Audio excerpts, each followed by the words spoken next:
సభలోకి ఎంటర్ కావటం అనేది కుదురుతుందా మండలిలోకి గాని? ఇక్కడ 2 విషయాలు ఉన్నాయండి. ఒకటి, ప్రతి దానికి కూడా ఒక స్టెప్ అంటూ ఎవరో ఒకళ్ళు వేయాలి. అంతేకాని కుదురుతుందో కుదరదో అని చెప్పని మనం కూడా కొంత కాంప్రమైజ్ అయిపోయేసి ఎవరో ఒక రాజకీయ పార్టీని పట్టుకుని ఏదో ఒక సీటు తెచ్చేసుకుందాం, అక్కడ కూర్చుందాం అనేటువంటి తపన నాకు లేదు. కానీ మీరు ఇంత రాజకీయ అనుభవం ఉంది కదా, ఒక్కసారి ఇండిపెండెంట్గా పోటీ చేద్దాం రాజకీయాలన్నీ వదిలేసేసి అని ఒక ఆలోచన రావటానికి గల బలమైన కారణం ఏమన్నా ఉంది? కిషోర్ గారు, చాలా మంచి క్వశ్చన్. నేను మీరన్నట్టుగా నా కాలేజీ స్టూడెంట్గా మీరు మొదట్లో ఏబీవీపీ, తర్వాత బీజేపీ, ఆ తర్వాత కాంగ్రెస్, ప్రజారాజ్యం. ఓకే, అయితే నేను చాలా విషయాలు మాట్లాడాలి. ప్రజారాజ్యం అంటే 89లో నేను ఆ రాజకీయాలకు దూరం అయిపోయాను. నేను వాజ్పేయి, విజయరాజ్ సింధియా, మా రాజమాత విజయరాజ్ సింధియా, అద్వానీ గారి పక్కన కూడా 1983 ఎన్నికల్లో మా గుంటూరులో బహిరంగ సభలో మాట్లాడే వాళ్ళతో. అక్కడి నుంచి 89 ఎలక్షన్స్ తర్వాత నేను పూర్తిగా పక్కకి వెళ్ళిపోయాను. ఎందుకంటే యాక్టివ్ పాలిటిక్స్ నుంచి పక్కకి వెళ్ళిపోయాను. కానీ చిరంజీవి గారు ఎప్పుడైతే పార్టీ పెట్టారో సామాజిక న్యాయం అదే అని నేను ఏమనుకున్నానంటే, ఎస్, ఇవాళ కాంగ్రెస్ తెలుగుదేశం పార్టీని ఈ రాష్ట్రంలో ఉంది, ఒక ఆల్టర్నేటివ్ లీడర్ కనుక వచ్చేటట్లయితే ఎప్పుడు కొంత ఇది ఉంటుంది, గ్యాప్ ఉండట్లేదు, ఏమీ ఇది ఉండట్లేదు అనుకున్నాం. సరే, ప్రజారాజ్యం పార్టీ రావటము సరే, దాని ఎట్లా అయిందో మనం చూసాం. ఆ తర్వాత నేనేం కాంగ్రెస్లో చేరలేదు. ప్రజారాజ్యంలో ఎన్నాళ్ళు ఉన్నారు? ప్రజారాజ్యం ఆయన కాంగ్రెస్లో కలిపేదాకా ఉన్నాను. కలిపిన తర్వాత నేను కాంగ్రెస్లో చేరలేదు. మళ్ళీ అక్కడ కూడా కొంత గ్యాప్ తీసుకున్నాను. అందువల్ల మీకు 2013లో నేను ఇండిపెండెంట్ గానే పోటీ చేశాను. ఎవరిని ఒక్కసారి మీ ఫస్ట్ ఇంటర్వ్యూ కూడా 2013-14 స్ట్రైట్ మీడియాలో నేనే చేసినట్టు గుర్తున్నాను. ఎక్స్ప్రెస్ టీవీలో నేను ఆ రోజున కాంగ్రెస్ పార్టీ పార్టీలో లేరప్పుడు, కానీ వాళ్ళు ఏదో అడిగితే నేను వాళ్ళ యొక్క ఎలక్షన్ సెల్ చేస్తా ఉన్నాను. అవును, నన్ను గట్టిగా పోటీ ఏపీసీసీ లీగల్ సెల్ చైర్మన్ తర్వాతనయ్యాను. రోజుకి లేదు, మీ దగ్గరకు వచ్చే రోజుకి నన్ను కొంచెం బాగా ఫోర్స్ చేసి, ఎవరు లేరు, నువ్వు వెళ్ళు అంటే, నేను కాంగ్రెస్ అని కాదు, పార్టీలో ఉన్నాను కానీ కాదు అని చెప్పానంటే, కాదు నువ్వు వెళ్ళు అని చెప్పని వచ్చాను. ఫస్ట్ మీరే చేశారు. మన భాస్కర్ గట్టిగా గొడవ చేసినట్టు గుర్తు నాకు అక్కడ వాళ్ళని, కాంగ్రెస్ వాళ్ళని. నేమాని భాస్కర్ అంటే ఎవరో వాళ్ళని పంపించండి ఆయన శర్మ ఆయన పంపించు, ఏ పర్లేదు అది అంటే, నేను ఇప్పటికీ నా ఫోన్లో ఇప్పటికీ రామశర్మ గారు ఏపీసీసీ లీగల్ చైర్మన్ అనే ఉంటుంది. ఆ తర్వాత ఏమైందంటే 2014 ఎన్నికలు అయిపోయిన తర్వాత నేను వదిలేసి I went to south Africa, కొంచెం వేరే కేసు వీటి మీద. నేను వెనక్కి వచ్చేసరికి మా ఫాదర్ ఎక్స్పైర్ అయితే దీనికి మా రఘువీరారెడ్డి గారు వచ్చి ఆయన పట్టుకెళ్ళాడు. ఆయన నెక్స్ట్ డే నా ఆఫీస్కి రమ్మనమని భుజం మీద చేసి, లీగల్ సెల్ చైర్మన్ నువ్వు పార్టీలో వచ్చినా అంటే, నాకు కాంగ్రెస్ అని నాకు అన్నీ తెలిసిన సంగతులు, నువ్వు పార్టీకి పనిచేయాలి అని చెప్పని తీసుకెళ్ళాడు.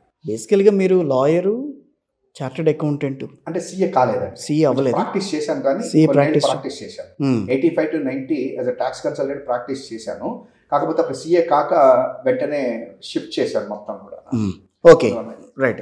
రఘువీరారెడ్డి గారితో సో ఆ రకంగా ఆయన ద్వారా ప్రేరేపించబడి కాంగ్రెస్ పార్టీలోకి వచ్చి కూర్చున్నారు. కాంగ్రెస్ లీగల్ సెల్ చైర్మన్ చేశాను. అవును. ఆ తర్వాత ఉమన్ చాందీ గారు, ఎక్స్ సీఎం కేరళ, ఆయన 1.5 year అటు ఇటుగా ఇక్కడ ఇన్ఛార్జిగా ఉంటే ఆయనతో పాటు కంప్లీట్ నేను ఒక్కడనే ఉండేవాడిని. నేను ఆయన తప్ప రాష్ట్రంలో పక్కన ఇంకెవరు ఉండేవాడు కదా, కార్ డ్రైవర్ ఎవరిని ఉంటే ఉండేవాడు. మేము ఇద్దరమే తిరిగేవాళ్ళం. ఏ మీటింగ్కి ఎక్కడికి వెళ్ళాలన్నా నాతో పాటే ఆయన నేను వెళ్ళేవాళ్ళం.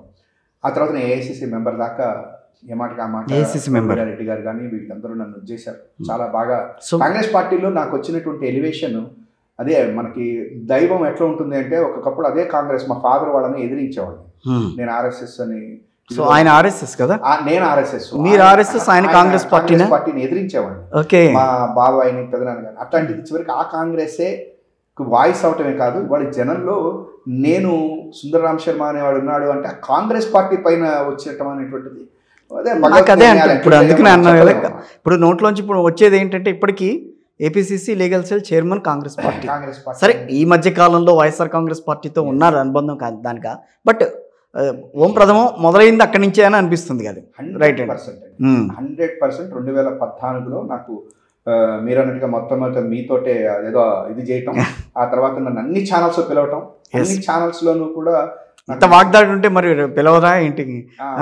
వాగ్దాటి కంటే కూడా నేను ఎప్పుడు కూడా పరిధి దాటి మాట్లాడాలి. ఎస్, ఆఫ్ కోర్స్, అది కరెక్టే. నేను అనేది వాగ్దాటి ప్రజలు భగవంతుడు ఇచ్చింది అంతే, మా పెద్దలు మా అమ్మ నాన్న ఇచ్చింది, తర్వాత ఇది. కానీ అవకాశం రావటం అనేటువంటి చోట రెండోది ముఖ్యంగా ప్రజలు చాలా మంది కూడా ఎక్కడ కూడా మాట తోలడు, ప్రతి వాళ్ళని జాగ్రత్తగా మాట్లాడతాడు, ఇష్యూని మాట్లాడతాడు అనేటువంటిది మాత్రం నిజంగా నాకు ఈ రోజుకి ప్రజలు ఇచ్చింది. 1-2 ఇన్సిడెంట్లలో ఎక్కడన్నా ఉంటే ఉండుండొచ్చు, బట్ అవన్నీ కూడా ఏంటంటే కొన్నన్నా లేకపోతే కూడా అదేదో అంటారు కదా, కొంచెం చిన్న చిన్న మిర్చి కూడా పడకపోతే కూడా అసలు ఏది కాదన్నట్టుగా అవి వచ్చినాయేమో, కానీ ఇంటెన్షనల్గా మాట ఎక్కడో నాకు. Okay okay. సో కాంగ్రెస్ పార్టీలో ఎన్నాళ్ళ పాటు నడిచింది? కాంగ్రెస్ పార్టీ నేను ఆల్మోస్ట్ 5 years ఉన్నానండి. 5 ఏళ్ళు నాది ఇంకా సుధీర్. కిరణ్ కుమార్ రెడ్డి గారు ఉన్నంత కాలమా? కిరణ్ కుమార్ రెడ్డి గారు అది లేదు అప్పుడు 2014 నుంచి రఘువీరారెడ్డి గారి హయాంలో అయితే అప్పుడు కాంగ్రెస్ పార్టీ లేదు ఆంధ్రప్రదేశ్లో. ఆ టైంలోనే ఉన్నాను ఆల్మోస్ట్. అదే ఓకే. 14 to 19 ఉన్నాను. 19లో కూడా రాజీనామా చేసేసాను కాంగ్రెస్ పార్టీకి, బయటకు వచ్చేసాను. వచ్చేసిన తర్వాత ఈ కరోనా రావటము, అప్పుడు కూడా ఎలక్షన్స్, ఎమ్మెల్సీ ఎలక్షన్స్ ఏమో వచ్చినాయి మాకు. అది పోటీ చేయాలని 2020లో అనుకుంటా. 20లో నేను పోయి సజ్జల రామకృష్ణారెడ్డి గారిని కలిశాను, మీరు ఏమైనా సపోర్ట్ చేస్తారా అది ఇది అని. ఆయన అట్లా కాదు, నువ్వు పార్టీలో చేరిపో అని అంటే, మంచి రోజు చూసుకో పార్టీలో చేరిపో అది ఇది అంటే, సరే ఇవాళ మంచి రోజు లేండి అని కండ వేసేసాడు. ఇంకా అక్కడి నుంచి వైఎస్ జగన్మోహన్ రెడ్డి గారి మీద ఏక వాళ్ళనీయకుండా మీరు ఆయన్ని కాపాడుకుంటూ వచ్చారు అక్కడ కూడా. నేను ఆ మాట అన్నానండి. ఒకటి ఏంటంటే, ఇప్పుడు చంద్రబాబు గారు కొన్ని మంచి పనులు